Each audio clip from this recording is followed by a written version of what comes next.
Bom dia, pessoal. Hoje, 26 de novembro de 23, estamos aqui na chácara, em Ferraz. Toquinho está aí filmando, o Silvio está aqui do meu lado. Nós estamos discutindo um assunto que eu posicionei os dois. Já tinha falado na chácara do Toquinho um mês atrás, mas estou repetindo hoje novamente. É essa matéria do jurista Amador da Cunha Bueno, de 1890, quando ele começou a formar, que ele foi aluno do Pereira Barreto, das coleções de videira do Pereira Barreto de Pirituba. Ele tinha lá 400 variedades de uva. O Pereira Barreto, isso em 1880, 1890. Pereira Barreto era médico, sanitarista, político, farmacêutico, um gênio. E ele, o Pereira Barreto, Luiz Pereira Barreto, a chácara dele, a primeira de uva, foi onde hoje é a Estação da Luz, onde hoje chama Cracolândia. Era lá, chama bairro Campos Elíseos. E ali, pouca gente sabe, quem era o gerente da chácara do Pereira Barreto era o velho Marengo, o Benedito Marengo, o grande Marengo. Ele foi o pai do Francisco Marengo, que tiveram o grande viveiro de mufas e fruta, 1890, na Penha e no Tatuapé.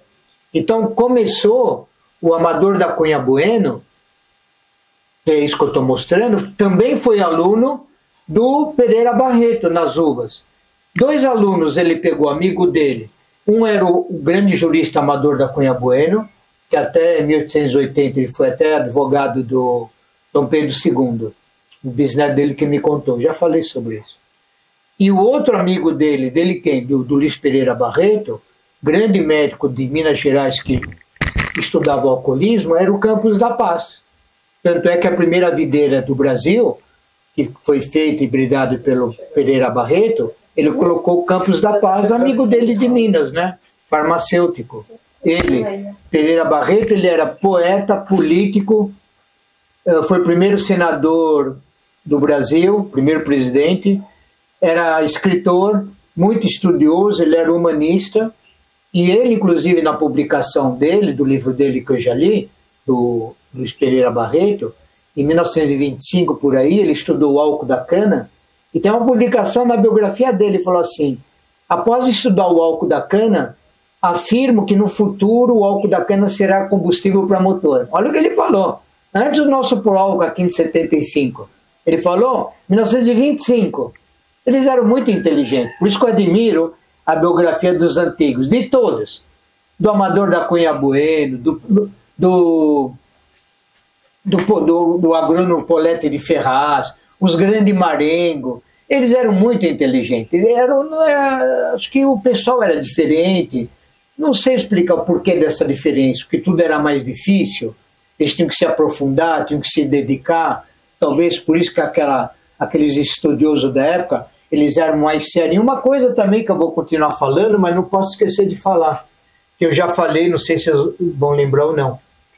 Essa história de ter vacina, estudar algo que está no ar, que não se enxerga, que hoje chama de vírus, chama de bactéria, dá o nome que vocês quiserem. Esse estudo nasceu em 1860 na França pelo estudioso, o cientista, o Pasteur. O Pereira Barreto leu uma matéria do Pasteur, quando o Pasteur quis entender por que um cacho de uva amassado, e isso está na medicina, eu já li esse livro. Por que um cacho de uva, estando numa tigela sozinho, como que aquilo fermenta? O Pasteur, grande cientista francês, para quem não sabe, nos anos 1800, o país mais estudado do mundo, mais moderno, era a França. Estados Unidos veio depois da Segunda Guerra Mundial. Antes, tudo era França. Estudo, medicina, poesia, arquitetura e vai por aí afora. Bom, quando o Pereira Barreto viu a publicação do Pasteur, em torno de 1860, por que a uva amassada fermentava, eles não sabiam o que era. O Pasteur falou, tem algo no espaço do planeta, seres vivos, que nós não enxergamos, que está provocando. Aí ele deu o nome de levedura. Olha, com esta publicação que o grande estudioso cientista Luiz Pereira Barreto, entrou na viticultura porque ele combatia a febre amarela no Brasil junto com Emílio Ribas, os dois médicos que andavam pelo Brasil pela febre amarela. Ele entrou na viticultura pela publicação do Pastor. Eu nunca vi ninguém falar isso. Eu vejo esses livros antigos, nunca vi um comentário sobre isso que eu estou falando. Vejo se o que eu estou falando é verdade ou se não é. Luiz Pereira Barreto entrou na viticultura após a publicação do cientista francês Pasteur, que ele falou que tinha elementos no ar que eram vivos, mas nós não enxergávamos, nem o microscópio via. Aí o Pereira Barreto, como ele lutava a febre amarela e ninguém descobria o que é gripe, o que é pneumonia, ninguém está enxergando, ele falou, tem coisa no ar do planeta que nós temos que começar a descobrir. Ali que começou os primeiros passos da vacina no mundo. Começou na mão deles. Estou falando um papo de 140 anos atrás. Só que ninguém comenta, eu gosto de comentar. Por quê? Porque eu vou na fonte da história, eu vou na biografia. Então, digamos, vou fazer uma brincadeira. Silvio, você é um gênio da viticultura hoje. Vou te falar uma coisa, não se ofenda, serve para mim também. Nós, perante esses antigos da Azul, nós somos chulé. Chulé. E olha que tá bom ainda, hein? Ainda tá bom falar que nós somos chulé perto dos caras. Por quê? Vocês imaginem, o Amador da Cunha Bueno, aluno do Pereira Barreto, chegou a ter na Moca 1.500 variedades de uva na coleção dele. Ele começou com 400 variedades de Pirituba, que era a coleção do Pereira Barreto. Pereira Barreto deu a 400 variedades para o Amador da Cunha Bueno, eram amigos, e deu também para o Campos da Paz, que era o médico mineiro. Tanto é que um dia as coisas têm que acontecer comigo, viu? Eu vou contar rapidinho o que é. Tem uns 20 anos isso. Eu estava indo para Jundiaí, lá no IAC, que eu vou lá há uns 40 e tantos anos. Parei lá no Frango Assado, que hoje nem tem mais. Eu estou lá tomando café, era cedo, 7h30 da manhã, saí de São Paulo 6 horas. E estou tomando um café da manhã, por coincidência, tinha dois senhores comendo pão com manteiga, aqueles pão grande que eles faziam na época, o frango assado, eu nem sei se existe mais hoje, um pão bonito e tal. E os dois estão sentados lá, eu estou sentado do lado. E eu estou vendo que os dois são mineiros, estão falando de uva. Quer dizer, eu estou 1,5 metro deles, eles estão numa mesinha lá, eu estou aqui. Aí estou escutando os caras falar e estão discutindo. Os dois mineiros, né? Não se ofende, viu, mineiro? Estou contando a verdade. Eu afirmo que a maior coleção de videira do Brasil, a primeira, foi em Minas Gerais. Estou escutando, né? Eu falei, esses caras devem ter escutado falar do Campos da Paz. Aí ele falou, companheiro, então, o Campos da Paz teve a maior coleção de uva do Brasil, em Minas Gerais, não sei o quê. Aí eu peguei, me intrometi na conversa. Falei, dá licença, vocês são de Minas? Só, mas não, eu também mexo com uva. A gente tá vindo aí de Jundiaí conhecer não sei quem da uva. Eles iam pro Caxambu. Caxambu é um bairro antigo, tem muita uva lá, famílias antiguíssimas, enfim. Eu falei, olha, vocês estão certo falando do... Os caras regalaram, eu falei, mas o que eu estou falando? Vocês estão certo falando do Campos da Paz? Até um certo ponto. Eles olharam na minha cara, como você chama? Eu falei, Sérgio, como assim? Até um certo ponto. Eu escutei vocês falando. Eu vou corrigir um pouco vocês. Como assim? Eu falei, olha, você está certo de falar que Minas teve a maior coleção de uva do Campos da Paz, mas essa coleção ele recebeu de Pirituba, do médico paulista, o Pereira Barreto, que presenteou ele, que eles eram amigos médicos. Porque o Campos da Paz, vocês não sabem, ele era um médico em Minas, ele estudava o alcoolismo, o primeiro médico que estudou alcoolismo no Brasil. Os mineiros ficaram para a minha cara. Então, vocês falaram certo, mas estou corrigindo, que ele não teve a primeira coleção do Brasil com 400 variedades.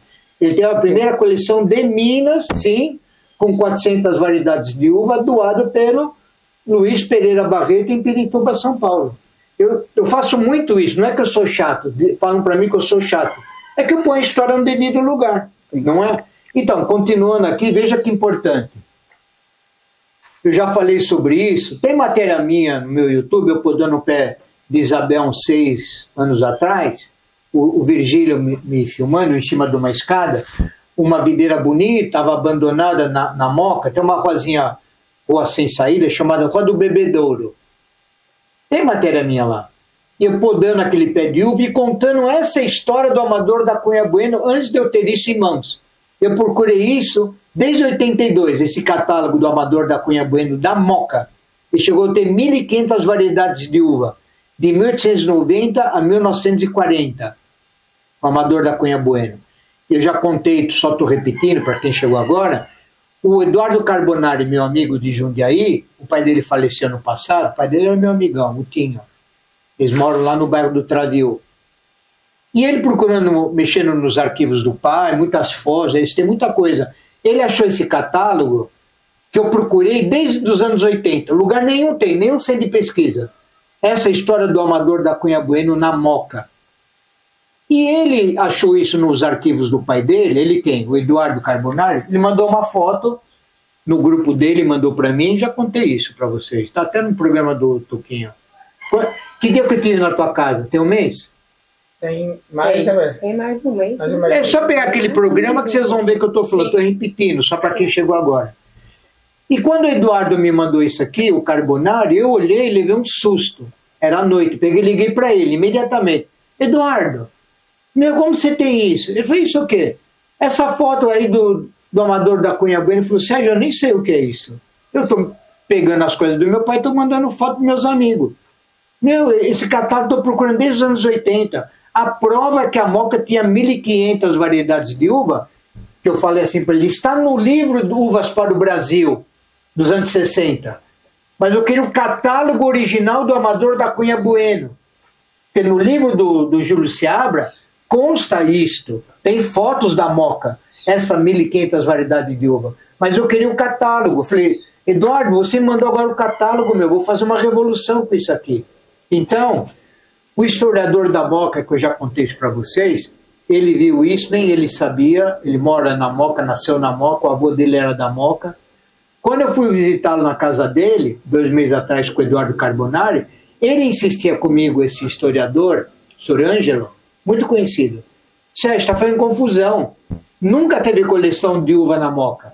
Está fazendo confusão com os marengos aqui do lado da tua pé. Eu falei, não, o senhor está enganado. Eu estou falando do Amador da Cunha Bueno no Alto da Moca. Não é o marengo, eu conheço bem a história dos marengos, não. Aí ele insistiu comigo, não, Sérgio, você está enganado. Quando eu fui na casa dele, eu levei o livro do Júlio Seabra e esse catálogo que o Eduardo levou em mãos. E quando ele viu, até o pai dele, o pai desse senhor, o Sr. Ângelo, fundou o Clube Juventus da Moca, onde o Pelé fez o gol mais bonito em 60. Até quando o Pelé morreu, a imprensa mundial foi na casa do seu Ângelo, porque ele viu aquele gol que o Pelé deu 3 chapéus, bola no ar, enfiou a bola no meio de 3 pernas e tocou bola e tudo no gol. O Pelé falava que era o gol mais bonito dele. Seu Ângelo viu esse gol do Pelé, esse senhor historiador. Então, o que eu estou contando? Que com esse catálogo, que a prova está aqui, até o Silvio vai falar uma coisa já já, o seu Ângelo está organizando, que eu localizei o bisneto do Amador da Cunha Bueno, também advogado, um grande advogado, já estive com ele tem 3 semanas, contei isso para ele, ele não sabia da história total do bisavô da Moca, ele sabia só um pouquinho, ele ficou encantado, o bisneto. Esse histórico que ele leu, eles estão entrando em contato, o historiador, o Sr. Ângelo, e o bisneto do Amador da Cunha Bueno, estão se conversando, que ele está montando uma matéria, vai fazer uma grande publicação historiador, vamos chamar a televisão, não sei aonde ele vai organizar na Moca, vai chamar 100 famílias da Moca, do dia da apresentação disso, o bisneto do Amador da Cunha Bueno vai estar nesse evento, e nesse dia vai ser mostrada a real história do Amador da Cunha Bueno, foi a maior coleção que o Brasil teve de videiras já no ano de 1900. Começou com Pereira Barreto. O Silvio vai dar uma lida agora, veja a importância desse catálogo, que aqui fala de um pesquisador americano que veio no Brasil em 1911, a pedido do governo brasileiro. E ele veio fazer um levantamento dos parreirais do Brasil, a pedido do governo brasileiro, em 1911. O Silvio vai ler, que eu estou sem óculos, vocês vão escutar o nome do pesquisador americano e o que ele fala dessa coleção do tratamento do Amador da Cunha Bueno. Ele, esse americano, Diz que foi a melhor coleção e mais bem cuidado do território nacional. Então agora ele vai ler o que está aqui no catálogo. Deixa eu ver qual que é a página aqui. Página 212. Isso aí. É, 2? É. Tá aqui embaixo, né? É, aqui. Não sei se dá para ver. Dá para ler? Então, Aqui embaixo. Pode falar. então ele vai ler, enquanto o Silvio vai ler, é a prova que eu estou mostrando para vocês desse lançamento histórico que nós vamos fazer, talvez no Juventus, não sei, é o seu Anjo que vai organizar, 100 famílias da Moca, vamos botar isso na imprensa logo mais, levantar essa história. Então o Silvio vai ler agora, o que vocês estão vendo aqui, você consegue ler? É a parte que ele fala, né? Então lê isso, fala. Quando, em 1911, visitou o nosso vinhedo, o sábio professor norte-americano Frank Barnard, notável especialista em fruticultura e comissionado pelo Ministério da Agricultura para examinar os vinhedos do Rio Grande do Sul, Santa Catarina, Minas Gerais e São Paulo. As palavras do seu relatório em referência à Vila Cordélia foram essas. Vila Cordélia é a Moca, é o nome da chácara dele. O melhor vinhedo que conheci em toda a minha excursão foi o Dr. Armando Bueno, que possui enorme variedade de uvas, podendo a sua fazenda servir de escola e modelos que quiseram empreender viticultura. Jornal de São Paulo, 28 de agosto de 1911. Que dia? 28 de agosto de 1911. 1911. Ele chegou a ter 1.500 variedades de uva. Começou com 400 com o professor dele, o Pereira Barreto. Olha o trabalho desses três. Primeiro Pereira Barreto, Amador da Cunha Bueno com 1.500, fez esse trabalho por São Paulo todo, e o mineiro Campos da Paz, fez o trabalho lá em Minas. Pouca gente sabe quem é Campos da Paz. Estou contando agora a história que eu já li a biografia dele. Então o que eu quero dizer, esse resgate de história que eu gosto de pegar família por família que foi importante no Brasil. Aqui ninguém está falando que é o clube do Bolinha, não é isso. Mas a realidade da história tem que ser colocada e não confundida. Vou fazer uma pergunta para o Silvio. A literatura 1532 do Brasil diz que ano que começou a viticultura no Brasil, citros, cana-de-açúcar, marmelo, em geral, frutas que vieram de Portugal, aonde houve o desembarque dessas primeiras mudas para o Brasil começar a ter um pouco de fruta. 1532, que o rei de Portugal estava preocupado com os espanhóis, já estava aqui no Brasil, tomando conta do Brasil. Depois Pedro Álvares Cabral descobriu o Brasil ficou 30 anos largado. Pedro Álvares Cabral morreu desacreditado. Tem uma história o porquê. Não vou ficar falando que a história vai longe. Aonde foi, a literatura diz que ninguém pode dizer que não foi. Aonde que desembarcou as primeiras frutas e quem trouxe no Brasil e aonde que eles pararam sem querer? Que ano que foi? Que pararam. Se você não lembrar, eu te ajudo. Em São Vicente. São Vicente, 1532. 1500? Que o Brasil ficou abandonado. Né? 1532. Isso. São Vicente fica em que litoral? Paulista, né? Paulista. Então eu pergunto para todo mundo, é feio colocar a história no devido lugar? Não. Esse é o meu trabalho que eu faço desde moleque, porque eu via muita informação distorcida, me incomodava. A gente não pode errar a história verdadeira. Não pode. As coisas no Brasil é muito disse e não disse, acho que não é. Não pode. Tem que colocar um dos nomes verdadeiros quem foi quem. Por exemplo, vou falar uma coisa que numa época eu contestei a uma pessoa. Também está na literatura. Quem é o patrono da uva Isabel no Brasil? E aonde foi? Vocês não lembrando, já falei, mas eu repito. Para vocês lá de lá. Quem é o patrono da uva Isabel no Brasil? Você sabe, Carlos? Já falei. Vocês vão esquecer, eu repito, não faz mal. Você lembra ou não? Rude, né? John Rude. Aonde foi e que ano foi? Não lembro mais. Mas eu tenho o dobro da tua idade, já esqueceu, meu? Eu tenho o dobro da tua idade. Agora eu vou gravar. Ô, Silvio. Eu vou gravar lá. Então, John Rude era um inglês, onde hoje é o bairro Morumbi, era a fazenda dele chamada Morumbi, que ele plantava cereais 150, 180 anos atrás. Ele abastecia um pouco São Paulo com alimento. Os barcos entravam no rio. estava do ATI, entrava no Rio Tietê, e ele entregava muita mercadoria, inclusive o primeiro vinho de Isabel no Brasil foi feito por ele. E ele trouxe as primeiras matrizes da Isabel da Inglaterra. Que ano que foi isso? 1830. 30.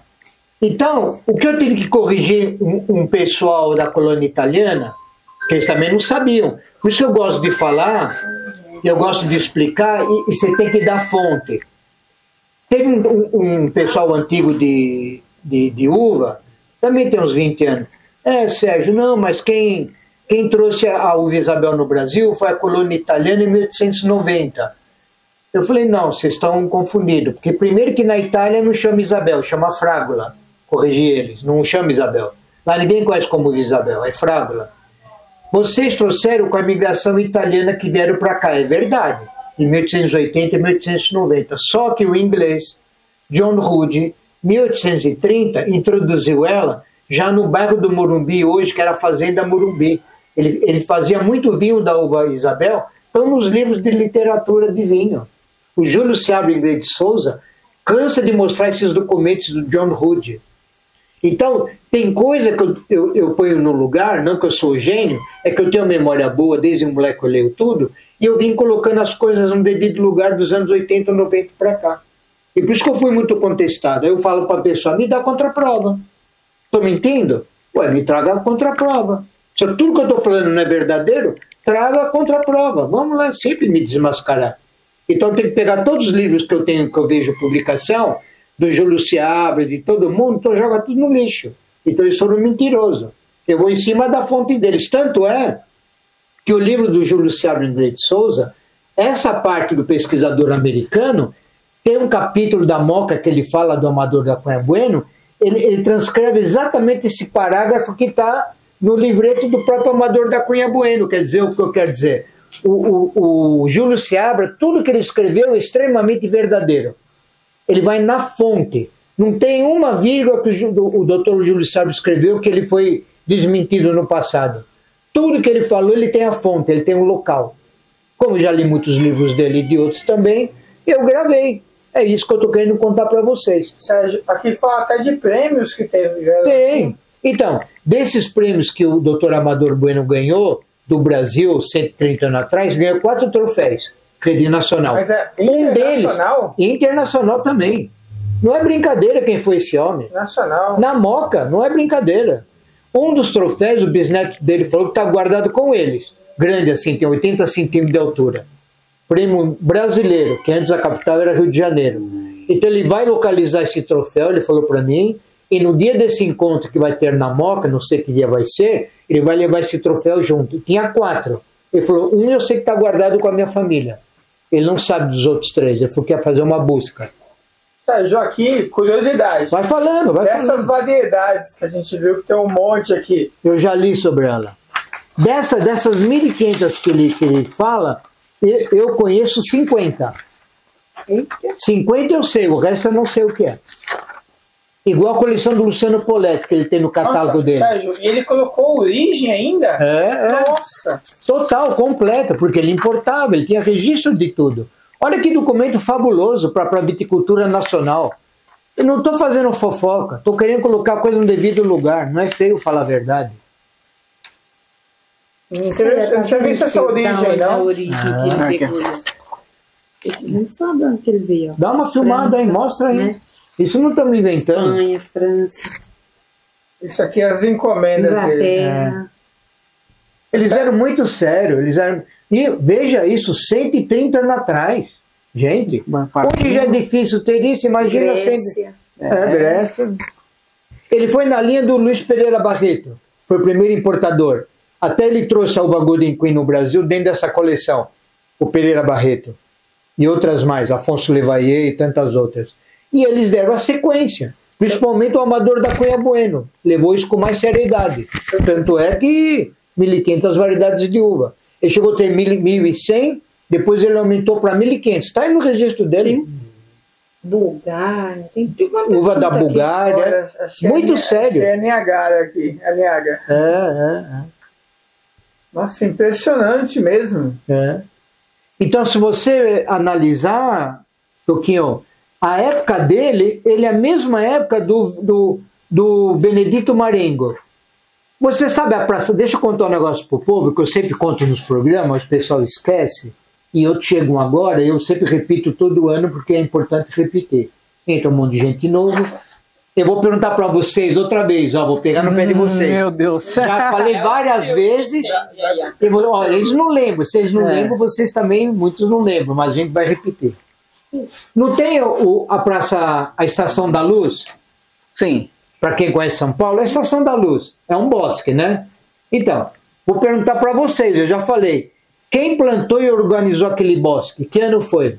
A Estação da Luz. O Bosque da Luz. É um Pinacoteca também, né? É um Pinacoteca. Em frente é um bosque, não é? É uma pequena floresta. Sim, sim. Então, já contei para vocês. É para os dois estou falando agora, tá? Quem plantou, como foi e quem não foi? Carlos Silva. Não, é o Silvio. Vocês estão mal, meu. Já fez 10 vezes Pereira isso. Barreto. Hã? Pereira Barreto. Fez o que o Pereira Barreto? Tá certo a primeira. Ele fez o que nisso? Chutou bem. Chutou bem. Tá, Pereira Barreto fez o quê? Todas aquelas árvores foram plantadas, foi da plantação dele de Pirituba, que ele era botânico. Sim. Então, ele doou todas as árvores da época, estou falando 1910, quando foi formado o Bosque da Luz. Estação da Luz, Parque Quem da Luz. Quem era o gerente dele que fez o plantio? Quem organizou o plantio da Estação da Luz? Já dei nome para vocês. Quem era o gerente dele? Já falei isso em programas passados. Quem era? Que foi a mão de quem? As mudas foi do Pereira Barreto, que ele era botânico, de Pirituba. Quem montou o Parque da Luz? Quem montou o Bosque da Luz? O velho Marengo, o Benedito Marengo, que ele chamava Benedetto, italiano. Ele, dali que ele pediu a conta, e ele falou para o seu Pereira, eu vou abrir o primeiro viveiro do Brasil, de frutíferas, muito obrigado, plantei o Bosque da Luz, isso que ele me contou foi o bisneto dele. Eu sei, eu tenho fonte das coisas, eu não invento. E se o bisneto dos Marengo está vendo minha matéria, ele vai falar, eu contei isso para o Sérgio 25 anos atrás. Tudo que eu falo eu tenho fonte, eu não invento. Eu já contei alguma mentira do meu avô? Contei alguma vantagem? Mudei a história? Não. Mudei a história de Ferraz da Uvitália, Luciano Poletti? Inventei que foi meu avô? Não, Luciano Poletti, dei a fonte e tudo. Como é que eu vou inventar? Vou mentir? Você é mais um mentiroso no Brasil? Chega de mentira, né? Basta, né? Então, repetindo, Silvio, quem que formou o Bosque da Luz? Quem plantou? Quem organizou? Benedito Marengo. Quem doou as mudas? Porque era botânico. Pereira Barreto. E essas mudas que estão lá na Estação da Luz vieram onde era o segundo sítio do Pereira Barreto. O primeiro foi o do Jacracolândia. Aí ele comprou uma chácara em Pirituba. Comprou lá. Onde para o trem de Pirituba, eu já levantei isso 30 anos atrás. Onde para a estação do trem, lá era a porteira da fazenda do... Eu fui lá pesquisar. Do Pereira Barreto. Aquele morro, quem olha assim para cima, quando está no trem, aquilo tudo era a fazenda do Pereira Barreto, que não sabia o nome. Eu fui lá ver, achei uma pessoa que a avó dele cozinhava para o Pereira Barreto. Achei o cara. Falou, Sérgio, o sítio do Pereira Barreto, minha avó falava, era Chácara Santa Carolina. Eu falei, nunca vi esse livro. Eu falei, eu sei que minha avó cozinhava o Pereira Barreto. Achei o cara na época com 80 anos. Sabe o que ele era? Aposentado da prefeitura de Pirituba. Falaram, Sérgio, quando fui pesquisar, fiquei 3 dias andando por lá.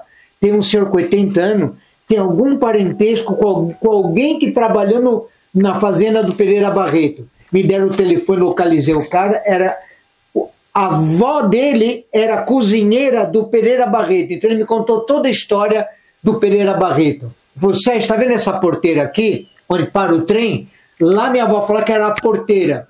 Por que o Pereira Barreto, vou contar toda a conversa, vai longe, hein? Por que o Pereira Barreto comprou ali, onde para o trem hoje? Porque quando fizeram o trem Jundiaí-Santos, carregando o café que vinha de Jundiaí, Pereira Barreto colhia o café dele, que ele era botânico, ele melhorou o café do Brasil, a botânica. Ele melhorou o Guaraná, e melhorou as videiras. Ele teve o primeiro casal de boi zebu da Índia. Ele que começou hoje gado Nelore, falo que os anos 60 é uma parte, mas o início foi ele, 1890, em Pirituba. Primeiro casal de boi zebu com aquele chifre grande da Índia. Tem gente que vai rir da minha cara, pode rir, não posso fazer nada, mas grave que eu estou falando. Então, onde para o trem hoje é onde parava a carga do trem, que vinha o café de Campinas e Jundiaí, que seguia para Santos. Por isso que o Pereira Barreto comprou aquele local, onde era a parada do trem para carregar carga. Que carga? Do café dele. Ele era muito conhecido na época. Então chamava lá Santa Carolina, não está no livro isso.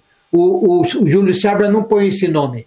Ele acerta o local, mas o nome ele não deu nome na fazenda. Eu estou afirmando, é Santa Carolina. O neto da cozinheira do Pereira Barreto, que me contou isso 25, 30 anos atrás. Ele tinha uns 80 anos. Estou dando fonte para vocês. Então, para vocês verem que eu sou chato. Chato no bom sentido, né? Sérgio, só o pessoal que está vindo se inteirar. Em que década, que ciclo que a uva foi para o sul e foi para o nordeste? Então, o sul, você não pode esquecer, a imigração italiana trouxe os primeiros galhos da uva Frágula, que lá não é chamada de Isabel, é Frágula, com algum imigrante. Isso é real, é verdadeiro. Mas só que no sul, antes da colônia italiana, já estava 25 anos antes dos italianos, 1850, a colônia alemã, com uva. Ninguém fala isso. Ninguém fala isso. Então tem que colocar a história verdadeira, que antes dos italianos começarem a chegarem no sul, como se espalharam grande parte de São Paulo, Santa Catarina e Rio Grande do Sul, no sul e Santa Catarina, a primeira imigração, antes dos italianos, pode levantar, foi a colônia alemã. 30 anos antes, estou falando 1850, pode levantar. Não pode esquecer da colônia alemã. Trabalharam muito para um crescimento do Brasil. Como teve a colônia japonesa a partir de 1900, os espanhóis na Primeira Guerra Mundial, todos os imigrantes ajudaram o Brasil. Mas não esqueça da colônia alemã do sul do Brasil. Foram antes dos italianos. Eu quase não vejo esse tipo de informação. Então, põe a história verdadeira. Então agora se fala, como que a uva cresceu no Rio Grande do Sul? Porque lá a mão de obra que já era do sul, os imigrantes já mexiam com uva. Tanto na Alemanha como na Itália. Os imigrantes.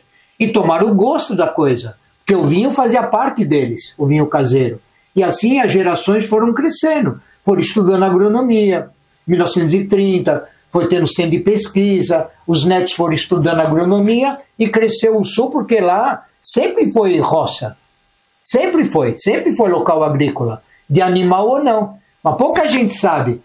Calçado, como minha família mexeu muito com sapato, meu pai comprava muito couro do Rio Grande do Sul, isso nos anos 50 e 60, São Paulo e Goiás e por aí, que hoje tem grande criação de animal, de 40 anos para cá, não tinha gado, nós chamávamos de vacum, quando eu era moleque. Meu pai não chamava gado, chamava vacum. Vacum deve ser vaca em latim, imagino eu. Tinha só no sul do Brasil os curtumes de couro. Tudo era Rio Grande do Sul, em termos de couro de gado e porco. Tanto é que até hoje deve existir ainda um curtume, a Aimoré, que só faz a peleria de porco. Nem sei se existe, deve existir a Aimoré. Porque muitos curtumes fecharam de 90 anos para cá. Então, o sul do Brasil era agrícola até em termos de boiada. A boiada era São Paulo. Não, senhor. Não, negativo. Afirmo. Até 1940, 50, 60, 70, gado era só o sul do Brasil. Animal de porte médio grande. Sempre foi. Porque a tradição do sul do Brasil, quando eu falo sul, Paraná para baixo, né? Então, as histórias estão passando, as décadas estão passando, estamos esquecendo as origens de cada região. Então, um alerta que eu faço, hein? Os próprios bisnetos de imigrante hoje já não sabem a história do bisavô. A minha não se perdeu, porque eu sei a história dos meus bisavôs, eu conto em livro. Eu registro tudo, porque eu sei de tudo. Mas por aí afora, quando eu pergunto, não é nem muito longe. Tem gente que eu pergunto a origem do avô dele, a maioria não sabe mais. Não, olha a gravidez, não sabe o nome do avô, não sabe o nome da avó. Não sabe o que fazer. Não, parece que eles eram espanhol, mas parece. Não sei, tá, perdeu-se. Então, outra coisa, celular, já falei isso. Tudo hoje foto é celular, não tem mais em papel, não tem mais álbum, ninguém vai ter mais foto de mais nada, já não está tendo. Porque de 2005 para cá, 2010, é tudo celular, foto. Ninguém está passando em álbum. Eu tenho foto comigo guardada aqui de 90 a 100 anos guardado comigo. Eu afanei da família, que eu já vinha guardando, que eu sabia que tudo ia se perder. Está tudo guardado comigo. Eu com 9, 10, 12 anos eu já afanava as fotos dos álbuns de família. O que eu consegui contar e provar é justamente as fotos que eu afanei de moleque. Se fosse internet aquela com o celular, cadê o celular do meu avô? Tá se perdendo história, um alerta que eu estou fazendo, hein? Tá se perdendo história das cidades, as histórias da família, as fotos dos antepassados foi tudo pro lixo. Ninguém está sabendo de mais nada, isso é péssimo. Nós estamos tendo um apagão na humanidade em todos os aspectos. É péssimo o que está acontecendo em vários sentidos. Então, quem tem foto em celular, já estou falando milhões de gente, imprime, faz um álbum, registra alguma coisa da tua cidade, da tua família, dos teus antepassados. Já perderam um monte de coisa, tem coisa que não recupera mais. Está ficando um vazio cada vez maior. Salve alguma coisa da história dos teus antepassados. Seja isso em São Paulo, Nordeste, Amazonas, Rio Grande do Sul, não importa. Muita história bonita se perdeu, está se perdendo. A minha história da minha família, dos meus antepassados, todas estão provadas, documentadas, com foto e com história e gravação. A minha parte eu fiz, que eu vi necessidade. Agora tem gente por aí que não liga, vão chorar no futuro, porque vão estar sem origem. Fala. Só para pegar aqui esse gancho, esses porta-garfos são os porta-enxertos que eles falam, isso, né? Isso. Os termos 130 anos atrás eram diferentes, né? Aqui. E pro Nordeste, eu lembro que você contava a história do Polete aqui também, que saiu muita coisa aqui pro Sul. Sim. E pro Nordeste. Sim. Então, o Nordeste, quer ver? Eu vou contar uma coisa que eu já falei uns 15 anos atrás e eu vou repetir. O Sussu Mussuí, o primeiro, vamos chamar de discípulo, o primeiro aluno do Sopolete na Uvitália. Sopolete teve 3 primeiros alunos da Uvitália. Um foi Sussu Mussuí, tudo em 1941. Sussu Mussuí, o chefe do viveiro dele, o chefe maior, número 1, São Miguel Assim Ruiz, um espanhol, falava até o japonês. Conheci ele em Campos de Jordão anos atrás, antes dele falecer. Ele foi premiado pelo governo paulista, pelo viveiro do Polete, que ele é o chefe número 1. E o chefe número 2 do viveiro do Polete era o seu Francisco Antônio Defende, nosso caseiro, foi meu professor, eu já falei muito dele. Tudo que eu aprendi que eu sei mexer com fruta, aprendi com o seu Francisco. Ele morou com o Polete, com o campo experimental do Polete, era 2 esquinas aqui da chácara. Já mostrei a casa do Polete para vocês, até a casa do caseiro, que tem até os anos 30, onde o seu Francisco morou. Depois de lá, ele foi trabalhar na chácara dos americanos aqui em Ferraz, seu Edward. Ele era diretor-geral da Shell do Brasil, em 1940 e 50. Seu Eduardo, tem um casarão igual o nosso bonito da chácara dele, onde hoje é o supermercado Chibata. Hoje o Chibata era o sítio do seu americano, por isso que eu lá chama bairro do americano. Seu Eduardo, ele era diretor-geral da Shell do Brasil. Depois do seu Eduardo, que o seu Francisco ficou 10 anos lá, ele ficou 10 anos no Polete, 10 anos no seu Eduardo, em 61 ele veio trabalhar com meu avô aqui. Ficou com a gente até o dia que ele faleceu.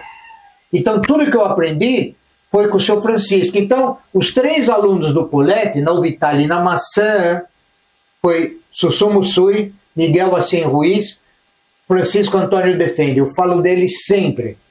3 gênios na fruticultura, que foram alunos do Polete.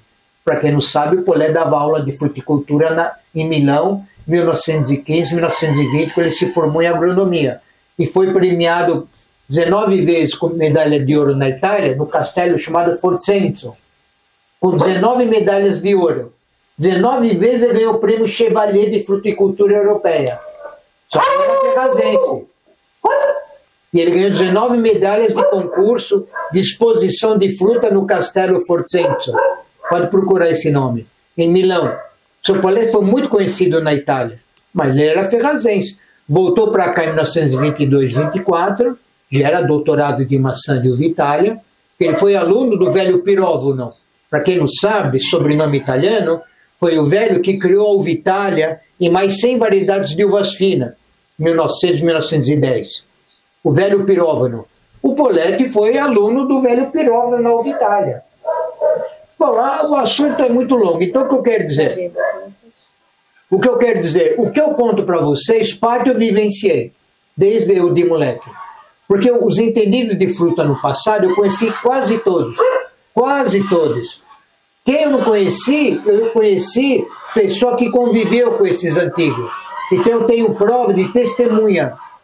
Então, eu sei contar as coisas que eu vivenciei. Não é que eu chuto, eu estou inventando, bate palma para mim, não é isso.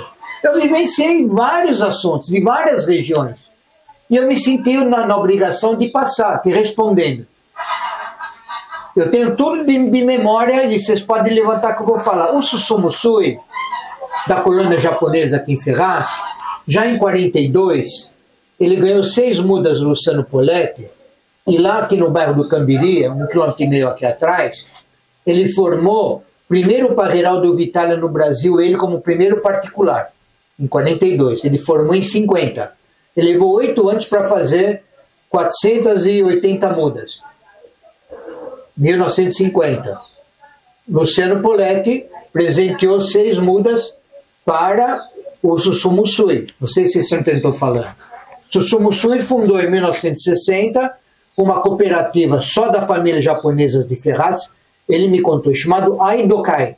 Quem fala japonês, Aidokai quer dizer amor à terra. É isso? Isso mesmo. Isso. Tá certo? Aí é amor. Eu sei falar japonês, então. eu não falo só em armênio. Então, veja como a gente tem noção que a gente fala. E ele fundou por quê? Ele ensinava os jovens japoneses, nos anos 40 e 50, moravam na chácara dele, ficavam 1 ano, que ele não teve filhos, lá estudavam a uva Itália, ali no Cambiri, com o Susumu. Os pais traziam os garotos com 12, 14 anos, ficavam 1 ano com ele, treinando no Itália, e dali eles iam para o Brasil afora, que treinavam com o Susumusui. Deu para entender até aí? Só da colônia japonesa, eram fechados. Porque o Susumu me contou, quando o Japão teve a rendição da Segunda Guerra Mundial, o Susumu falou, sério, o japonês teve muita vergonha. Ele falou, nós nos fechamos na chácara, ficamos com medo. Tinha grupo que não acreditava que o imperador Hirohito, né, tinha se rendido. A gente achava que era blefe de história que o imperador se rendeu. A gente não acreditava que teve rendição do Japão. Que para nós o imperador era o Deus na Terra. Olha o que ele me contou. Eu estou contando isso. Sérgio, tinha grupo de japoneses secretos que nos ameaçavam. Isso. Nós tínhamos ameaça. Nós não podíamos abrir a boca. Então, eu trazia os jovens japoneses na minha chácara no Cambiri e treinava eles porque nós ficamos isolados do mundo após a Segunda Guerra Mundial. E assim eu fui treinando todo mundo. Muito bem. Olha que eu vou falar, vocês pesquisadores, estou falando para Petrolina, hein? Estou falando para Petrolina. Procure o que eu estou falando. Tem uma família com o sobrenome Yamamoto. Grave o que eu estou falando, não estou lendo nada, está na minha cabeça. Os velhos Yamamoto passaram pelo Susumusui, que ele era o mais velho do japonês com Itália no Brasil, porque ele era o professor do assunto. Se espelharam nele quem? No Susumusui, os Yamamoto. E eu acho que foram a primeira ou segunda família que foram para Petrolina tentar uva fina de mesa. Foi o primeiro ou foi a segunda família para Petrolina, que sofreram um monte, porque lá era outro clima, areia, o porta-enxerto era errado, ele usava o 420, como usava aqui em Ferraz, e depois teve a evolução de 40 anos para cá, Petrolina, e principalmente de 95 para cá, quando mudaram os porta-enxerto. Eu estou resumindo. Então você me perguntou, como foi o Nordeste? Eu afirmo que a primeira família foi japonês. Acho que as 2 primeiras eram japoneses. Eu lembro bem desse nome. Pode procurar, Yamamoto. Pode procurar, meu pescoço está aqui se eu estiver mentindo. É verdade. Pode vir pesquisador, quem quiser, pode me processar se eu estou inventando. Foi colônia japonesa, uma família ou 2, que uma delas era Yamamoto, a outra eu não lembro o nome. Então tem tudo a ver com o início da uva em Petrolina, no semiárido. Colônia japonesa, não foram outras. Estou afirmando. É verdade, né? Eu cheguei a conhecer, eu fui de Kasek, né? Trabalhando no Japão. E tinha o colônia japonês lá, não sabia que tinha Petrolina japonês mesmo. Falava bem japonês. Falavam em Petrolina? Não, eu fui trabalhando no Japão também. Fui de Kasek. E conheci uma família. Lá no Japão. Japão. Ah, sim, vamos Falava entender. bem japonês, sabe? É. Só que ele tinha sotaque de pernambucano. Ah, Eu não gostava da risada, porque japonês tem sotaque de... então, ó, veja só como eu estou dizendo. É verdade mesmo. Quem é pesquisador vai levantar o que eu estou falando. Eu tenho certeza. A importância da uva fina em Petrolina começou na mão da colônia japonesa. Pode ter tido outros também, mas eu lembro desse nome, está aqui no meu ouvido, eu não esqueço nunca. Ele que levou mais a sério, alguma coisa nesse sentido, família Yamamoto. Eles devem ter registro lá em Petrolina e Juazeiro. Pode levantar. Se eu estiver mentindo, pode me telefonar e me chamar de mentiroso. Então teve toda a mão do Susumusui, na colônia japonesa eu estou falando, tá? Você entendeu, Carlos? Você me perguntou. Ah, teve lá um espanhol lá, não. Estou falando dos japoneses. Presta atenção. Não vamos fazer guerra mundial, hein? E nem xingar minha avó. Fala, Carlos. Então, você comentou da história, que nem você está vendo aqui essa história do Amador da Cunha. Hoje, dá para dizer por que essa coleção acabou? Não tem, eu levantei. Não, isso é muito claro. Porque assim, São Paulo até 1940 era rural. São Paulo, que eu digo, não estado, falando município. Era rural. Hoje o que é Tatuapé era um grande chacras. O que você vê Moca era um grande chacras. Interlagos, grande chacras. Zona Norte, Tremembé, Santana, só chácara de uva e pesco. Lá uma parte colônia espanhola e italiana. E português. Aonde? Estou falando Zona Norte. Onde é hoje Tremembé, Horto Florestal. Então você pega Parque da Água Branca, hoje onde é o bairro da Água Branca, tinha 10 mil videiras de Isabel. Hoje a gente chama Água Branca, que é a plantação de Isabel, da família do Rude, dos netos dele. O bairro da Casa Verde Alta, tem uma rua lá chamada Rude, neto do velho inglês John Rude. O alto da Casa Verde, primeiro foi Uva Isabel, depois lá era cana, a Casa Verde. Tinha alambique lá, depois da Uva Isabel. Onde hoje é o bairro do Pari, predominantemente netos também do John Rude. Tanto é que tem uma praça lá, que eu sou do Pari, minha fábrica era lá. Perto da igreja do Pari tem um largo lá, Largo Rude. Então daquele da igreja do Pari até a marginal do Rio Tietê, era tudo o Isabel, da família Rude. O bairro do... perto da Água Branca, meu Deus do céu, Barra Funda, não tem o metrô da Barra Funda? Como chama aquela avenidona grande, baixadona grande da Barra Funda? Como chama a avenida? Agora eu não lembro. Não. Rude, sobrenome do mesmo inglês. Então, 5 netos dele se espalharam com o Isabel depois do Morumbi. Por isso que é tudo sobrenome Rude. Eles são os primeiros, 1830. 1850. Agora você falou, comecei a lembrar, Rude Ramos. Isso, são eles. Tudo onde você vê Rude, porque era a plantação da Uva Isabel. Santo André também tem. Tem. Mas é São Bernardo. São Bernardo, ó. Vamos voltar para São Bernardo agora. Deixa eu ligar meu cérebro aqui da internet aqui, ó. É a vila principal de São Bernardo. Então, deixa eu contar uma coisa.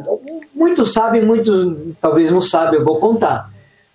O que eu fiquei curioso de saber, por que tem a represa Billes? Isso, 40 anos atrás. Era porque, já em 1920, estudaram que São Paulo, em 40 anos, ia faltar água. E fizeram a represa Billes, 1920 ou 25. Se eu estou errando por pouco. Aonde hoje a represa Billes? São Bernardo, não é? Sim. Lá era a colônia italiana com Isabel. Por isso que eles saíram de lá, houve uma desapropriação. Eles foram na imediação onde hoje tem muitas famílias italianas, bisnetos, que lá eles se encontram e tem muito vinho sendo feito lá, na região de São Bernardo, onde é a Volkswagen, onde é a Volkswagen, lá aquele entorno. Sim. Ali tem famílias com vinho e são famosos, já tive lá 20 anos atrás. Muitas famílias fazendo vinho. Para eles é tradição porque dos bisavós, onde eu era a represa Billes, era deles. Não tem o bairro... chamado Demarque. Sim. Os Demarque. Verdade. Tem mais um lá, eu conheci eles. Os Demarque. E tem mais um lá, famoso também. Tem placa, tem tudo. Eram os bisavós italianos. Então, como é que começou? Até um velho que já morreu, uns 35 anos atrás, um dos Demarque eu fui visitar. Não lembro o nome dele, né? Porque já tinha uns 82 anos. em 90, por aí. Acho que não está vivo, se tiver vivo, está com 110 anos. Aí eu perguntei duas coisas para ele. Primeiro perguntei assim, o senhor nasceu aqui? Ele falou, Sérgio, nasci aqui, meus bisavós eram tudo de uva aqui, já de 1880, 1900. Tá. Aí eu falei assim, eu sei por cima como é que começou os frangos assados e as polentas na Anchieta. Eu vou contar para o senhor vai me corrigir se eu estiver errado. Ele falou, pode falar, Sérgio, eu te conto inteiro. Mas primeiro você me conta o que você sabe. Eu falei, foi assim. Os teus bisavós, avós, tinham vinho, aqui no entorno, abriram a Anchieta, a estrada, não existia, antiga Serra de Santos. Foi em 1942, 44. Eu falei, Sérgio, por aí. E os italianos, quando abriram a estrada, um outro calhambeque passavam, os ricos, para ir para Santos, a Serra Antiga. Tá certo o que você está falando. Aí ele falou assim para mim, lembro que nem hoje, olha, faz 35 anos, né? Continua, Sérgio, até agora você está certo o raciocínio. E aí? Eu falei, vou lhe contar que primeiro eles começaram a vender vinho, olha a sequência que eu pus para ele, hein? Depois de 6 meses do ano começou a polenta. Ele olhou na minha cara, Sérgio, conta o que você sabe, eu vou contar. O pessoal passava com os carros, um outro carrinho, estou falando de 80 anos atrás, quem tinha carro? Só os ricos de São Paulo. Só os ricos. E os velhos italianos, que tinham as uvas na imediação, só faziam uva da sede número 2 e da frágula. O que é frágula? O que é frágula? É Isabel. O Isabel. E tiveram uma ideia de colocar uns garrafões, vai falando na minha cara. Colocaram uns garrafões de vinho na beira do asfalto quando acabaram de asfaltar. Porque até os trabalhadores do asfalto, os funcionários, bebiam o vinho deles. Começou com Sérgio, começou com os funcionários da Anchieta. Falei, então, só vai me corrigindo, vamos indo lá. E começaram a colocar os garrafões numas tábuas, falei, bem simples, bem aquele jeito. 2, 3 garrafão e uma placa escrito vinho. De vez em quando parava um carro, comprava um garrafão para ir para Santos. Sérgio, tá certo que você tá falando. Olha, eu falei com um velho que conhecia a história, hein? Olha como eu chequei na época, ele me confirmou. Sérgio, foi assim, começou com um garrafão em cima de umas tábuas. Ele falou assim, continua desse jeito. Ele tá quieto, ele tá lançando na minha cara. Tô na casa dele. Como foi a polenta? Ele falou assim para mim. Aí eu vou contar como é que foi. Parou um outro carro, perguntando assim, vocês não são italianos? Aí me brinquei. Ele falou assim, nós somos tudo italiano, daquele jeito. E vocês não têm a nona aí? E a nona não faz frango assado e polenta? Nós fazemos direto. Semana que vem vou passar aí com um carro. Eu vou passar aqui 10, 11 horas. Como eu levo o teu vinho, tá muito gostoso o teu vinho. Semana que vem, fala pra tua nona fazer uma travessa de frango e uma de polenta. O olho olhou na minha cara. Falou, Sérgio, incrível. Foi num carro. Falei, já me contaram isso, eu quero saber se é verdade. Falei, é verdade. Aí aconteceu. Montaram. O carro veio, acharam a pessoa que o cara não ia nem passar. Passou. Comprou. E aí depois eles escreveram, frango assado e polenta da nona. Ele falou, Sérgio, em um ano fizeram a primeira cabaninha. Vendendo a polenta. E o frango. Aí o carro já encostava na beira da estrada. Olha como começou. Eu estou afirmando o que eu estou falando. E assim começou o frango e polenta, até hoje deve ter ainda, aqueles restaurantes em volta. Deve existir. Frango assado, faz uns né? 20 anos que nunca mais fui lá. Não se deve ter, acho que é turismo. E assim que começou. Aí depois será que virou o restaurante Demarque, é isso? Pode ser, né? Agora tem a casa de show também. É show tem também. Lá, existe? Tem. Lá perto da Volkswagen? Então, é Demarque. Aquele pedaço tem lá? Restaurante e casa de show. Eles começaram na beira da estrada do Anchieta. Então, quando eu conto uma coisa, eu tenho certeza. Porque eu pesquiso, eu vejo, falei com todos os velhos que já morreram, e eu gravo isso. Então, olha, quanta história nós rodamos hoje, em uma hora. Olha, a gente ia fazer um vídeo resumido de 3 minutos e deu uma hora. Olha onde nós andamos. Se eu ficar contando aqui história de outras cidades, eu não paro de falar. Eu dou fonte de tudo. Então, Vamos parar por aí. Não, mas pra fechar, Sérgio, como que acabou? A cidade foi crescendo, não existe Loteando as história chácaras, disso? tem registro. As uvas foram se perdendo. Foi porque foi sendo loteado as chácaras de 1935 a 42. Então foi sendo loteado, que era a chácara de 10 mil metros, ficou lote de 500 metros. Aí começou a nascer os bairros em São Paulo, de 45 a 50. Essa é a história. Sério, né? Só pra gente dar um pulo. Hoje o IAC aqui de Jundiaí, eu acho que São Paulo que tem a maior coleção, não sei lembrar. Sim. Essa coleção também tem o pé aqui ou foi uma coisa fora a parte? Não, o IAC existe, não lembro a data dele, acho que 1870. Quem fundou o IAC foi Dom Pedro. Então, uma coleção que ele... Bom, para começar, no passado, viticultura, lançamento de videira era só o IAC, porque não existia Embrapa. Não, como tem Embrapa? Embrapa é dos anos 70. Estou falando 130 anos atrás. Tudo era o IAC, que hoje estão agonizando. Eu acompanho eles. Primeira vez que eu fui no IAC foi em agosto de 77. Eu lembro que julho de 77. Então eu acompanho eles há quanto tempo? 77 para agora, quantos anos são? 45? Não. 50? 50. Não. Qual que ano? 70? 77. 46 Não, 46 anos. 46 anos. Então, olha quem eu já vi, quem entrou, quem saiu, quem foi diretor, quem não foi. Seu Zé do Peixe trabalhava lá. E Fernando Picarelli Martins, etc. E hoje tem um grupo de gente de primeira linha. O Luiz Fernando Hernandes. É um lutador, ele, mais 2, 3 pessoas. Estão lá por amor só, eu sei. Ele já teve muita oferta 15, 20 anos atrás para trabalhar em outro lugar, nunca quiseram sair de lá. Vale em ouro esse pessoal que estão lá no IAC, todos que sobraram lá. Então o que eu quero dizer, a coleção que está lá, que melhorou muito, melhorou de 20 anos para cá. Refizeram o que estava se perdendo. Como perderam tudo em São Roque. Que a maior coleção de uva de vinho do Brasil, até 1960, era São Roque. É São Roque? Não tinha Paraná lugar nenhum. Podem confirmar que eu estou falando. A maior coleção, quando o Júlio Seabra Ingrid de Souza foi chefe lá nos anos 40 e 50. Porque a Ribas lá, né? O Sérgio Inglês de Souza, meu xará, que é bem mais velho do que eu, nasceu em São Roque. Porque o pai dele era o chefe de São Roque das videiras. Da coleção. Foi a maior coleção de videira de vinho do Brasil. Eu afirmo o que eu estou falando. Gente de São Roque nem sabe. Então, aquela fazenda experimental de São Roque, que hoje era de uva. 3 uvas. Não, lá era a maior coleção de uva de vinho do Brasil, o maior estudo. Quem comandava aquilo? O senhor Júlio Seabra Inglês de Souza. Já fala mais alguma coisa? Ele que montou aquilo. Já falar mais alguma coisa? Que tristeza. Tristeza? Eu ia lá com meu pai de moleque em 65, eu tinha 10 anos de idade. Meu pai já ia lá, porque lá tinha restaurante também de frango e polenta. Meu pai gostava de ir para São Roque ou também São Bernardo. E como meu pai tinha a chácara aqui do meu avô, meu pai tinha uma afinidade com fruta, embora não mexia com fruta. Meu pai era fábrica de sapato, mas ele cresceu aqui em Ferraz.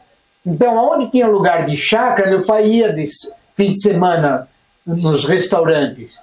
E eu, quando entrava em São Roque, tinha logo aquele morro que tem até hoje, lá tudo era da família Collor.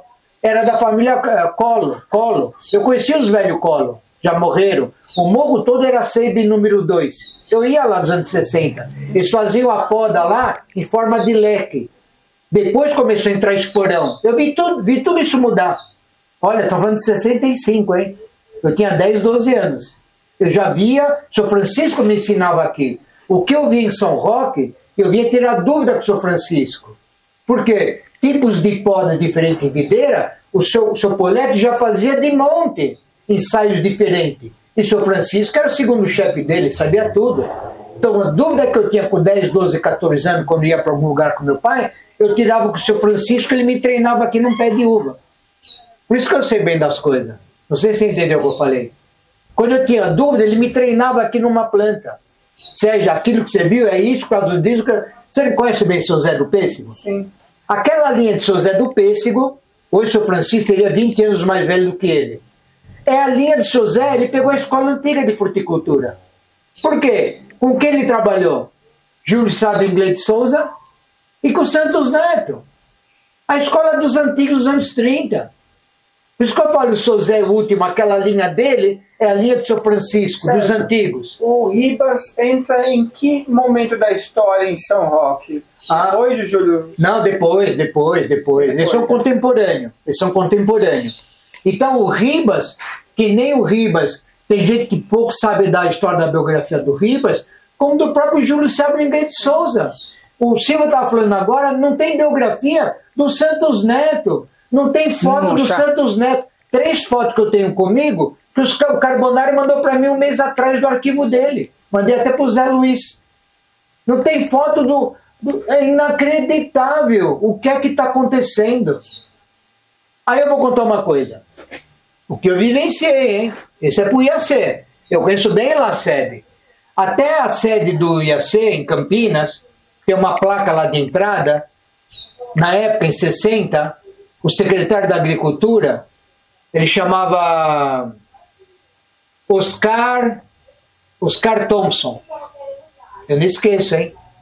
Oscar Thompson inaugurou a primeira festa do Vitália aqui em Ferraz, em 62. Ele veio de fraque e cartola. Eu não estou brincando. A vestimenta era fraque e cartola. O nome dele está na placa na entrada da sede do IAC de Campinas. Eu sei que eu estou falando. Quem passa por lá pode olhar. Eu nunca vou esquecer dele, nem do nome dele. Me impressionava aquela época de moleque, a roupa que eles usavam. Eu lembro bem. Pô, você tinha 8 anos de idade, eu lembro de tudo. Bom.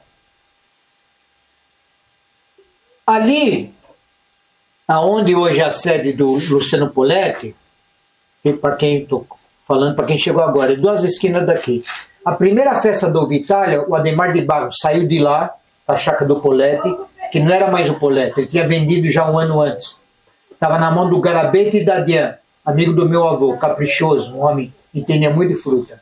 E o Poletti já estava na cama, numa casinha na esquina nossa, aqui em frente à casa nossa.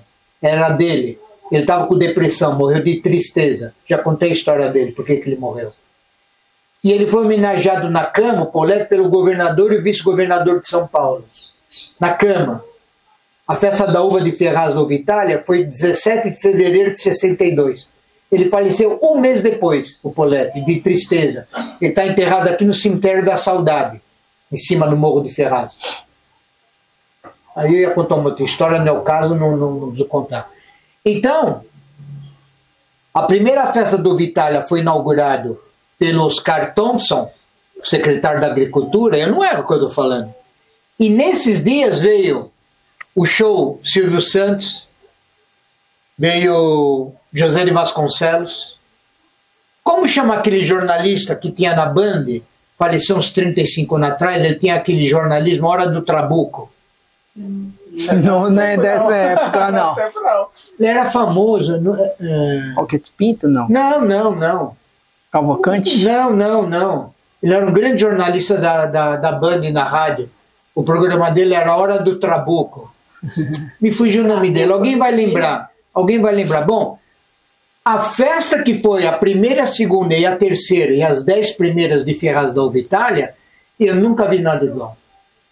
Carros até aqui parado aqui na nossa chácara, daqui até o centro, é 6 esquinas descendo o morro.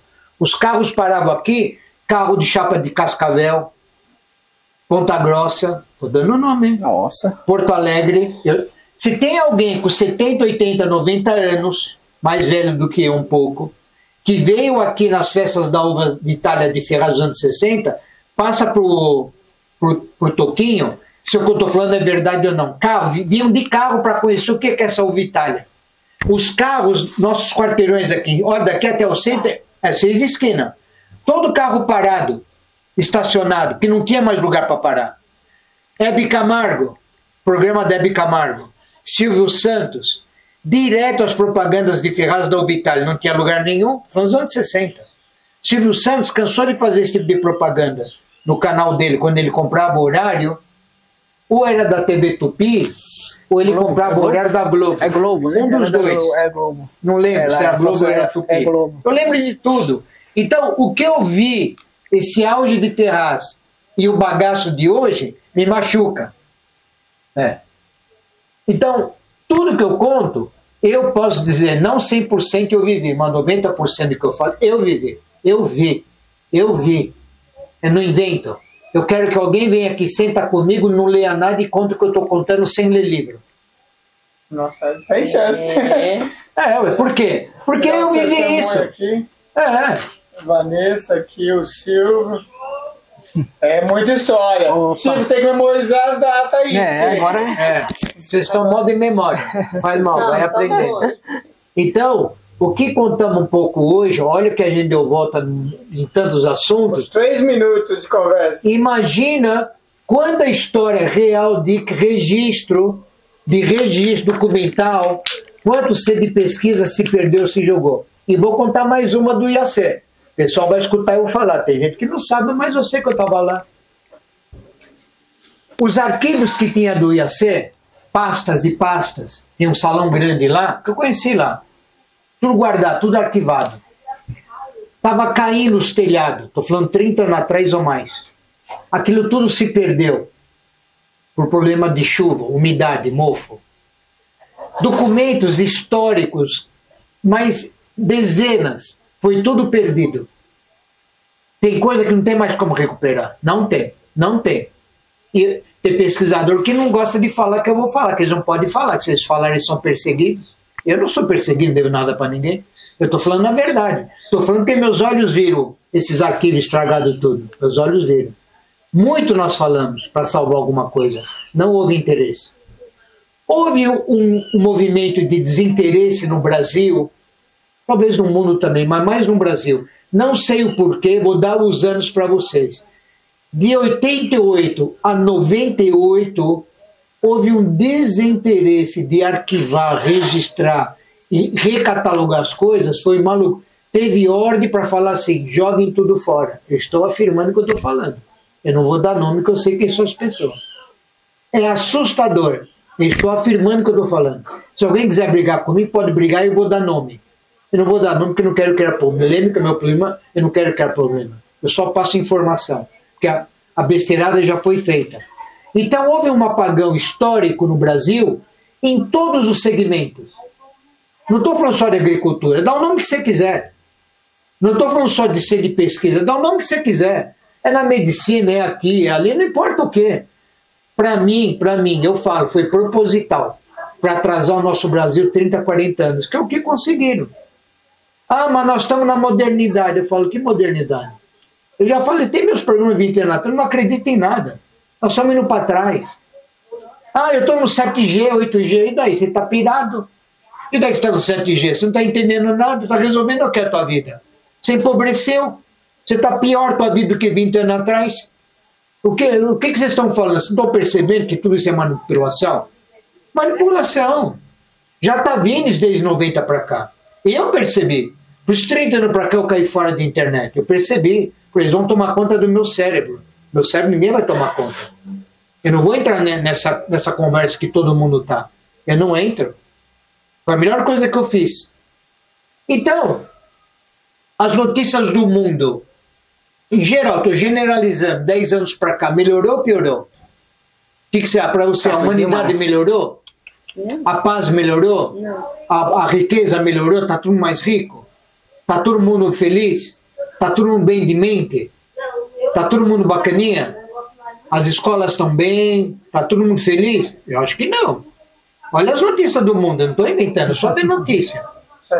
Só para comentar, porque você está falando da história, você quem não sabe, você tem um museu aí, né? Você tem muitos arquivos, quem quiser vir. Da Uva Itália, tudo que é do Poletti, né? Luciano Poletti construiu aí do lado para isso, em 2013. Construiu para guardar os documentos dele, próprio para ele. Não é para guardar documento do meu avô, nem da minha família. Aí tem que estar guardado a história do Luciano Poletti, e não do meu avô. Eu podia inventar o que eu quisesse 30, 40 anos atrás, eu mudaria a história e vou acreditar em mim.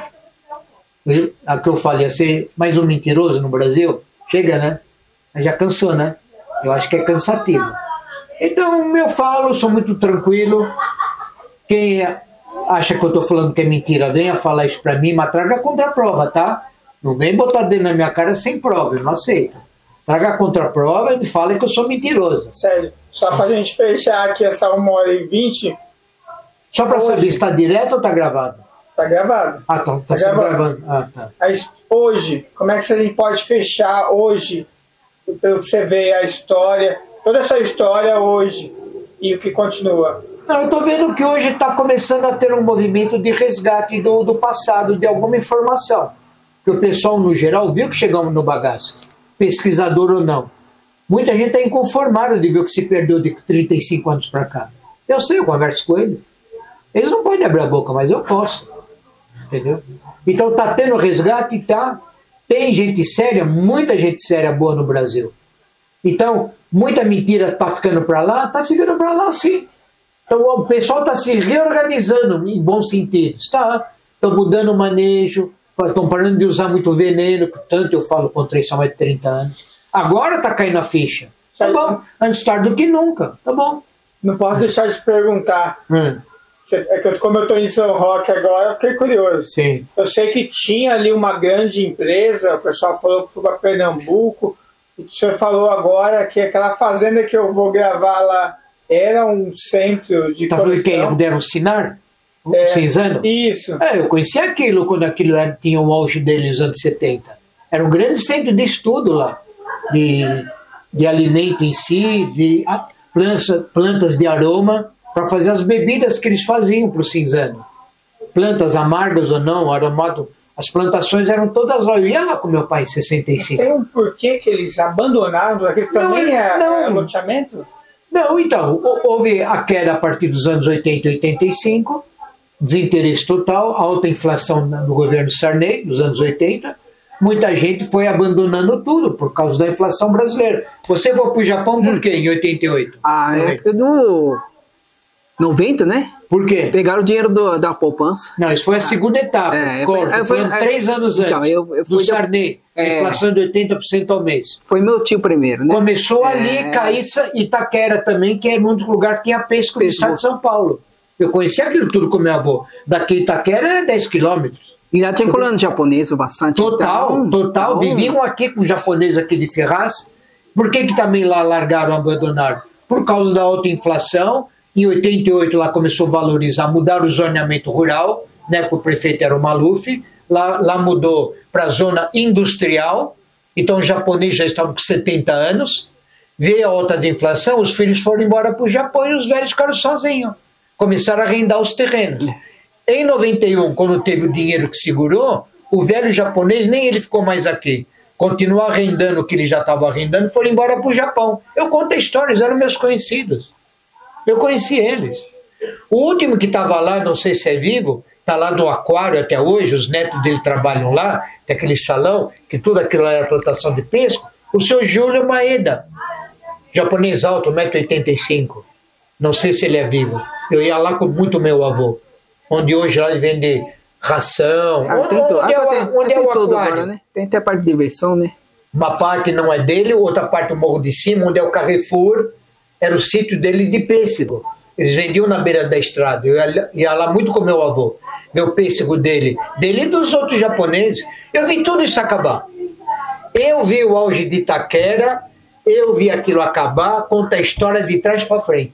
E olha, eu tenho aqui 4 variedades de material que era de Itaquera, dos anos 50. Eu tenho a pérola de Itaquera, foi criado lá onde hoje é o Parque do Carmo, era centro de estudo de fruta da colônia japonesa e estudo de animal de pequeno porte. Lá. No Parque do Carmo, estou afirmando. Ninguém mais sabe, morreu todo mundo. Lá só tem eucalipto e formiga hoje, não. Lá era centro de estudo da colônia japonesa de pêssego e animal de pequeno porte. Principalmente ovelha. Estou afirmando o que eu estou falando. Eu tenho aqui comigo, que ninguém mais tem. Tem alguma coisa que eu passei para meus amigos. O peixe que é maravilhoso, vamos mostrar para vocês daqui a pouco, pérola de Itaquera.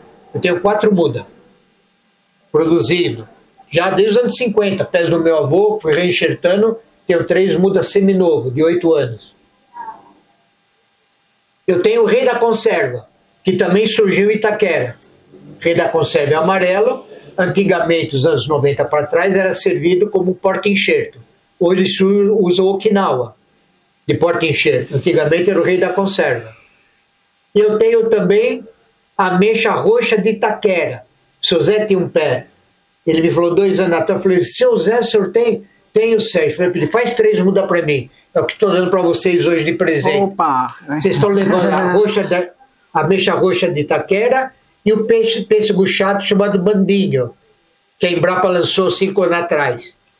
Ele é amarelinho, muito doce. Que no passado tinha um chatinho, parece um descobridor, era verde. Doce, doce, doce. Se perdeu aquilo. Nós temos um pé aqui do Melbourne dos anos 60. Ninguém mais tem dele. A Embrapa lançou um agora, meio amarelinho e vermelho. Muito gostoso. Eu tenho 3 pés aqui. Estou dando para você e para você. Estou dando uma ameixa roxa de Itaquera e um para você que você é descendente de armênio, né? Não é? Não, não. Japonês. Então, como sobrou só você de japonês de Itaquera, em homenagem à colônia japonesa, você vai levar um mandinho, que foi feito pela Embrapa. Por que mandinho? Pouca gente sabe. Do Paraná para baixo, tem hábito, apelido, de 2 nomes para menino, garoto, moleque. A gente chama o moleque aqui em São Paulo. Piá. Então, um chama Piá, para quem não sabe. Outro apelido que chama para menino, ô molequinho, é Mandinho. E a Embrapa, por um motivo que eu achei bacana, colocaram esse apelido, Mandinho, nesse pêssego chato que foi criado e lançado 5, 6 anos para cá. Então, Mandinho quer dizer garotinho, molequinho, na língua do sul do Brasil. Só isso que eu quero dizer. Então, estamos conversando. Se a gente for falar, meu amigo, nós vamos longe. Deixa para uma segunda etapa. Falou, pessoal. Obrigado, um abraço. E se alguém quiser me contestar, pode me contestar, mas traga a contraprova, tá? Estou esperando. Vou deixar aqui para mostrar a data aqui. Aí, que história.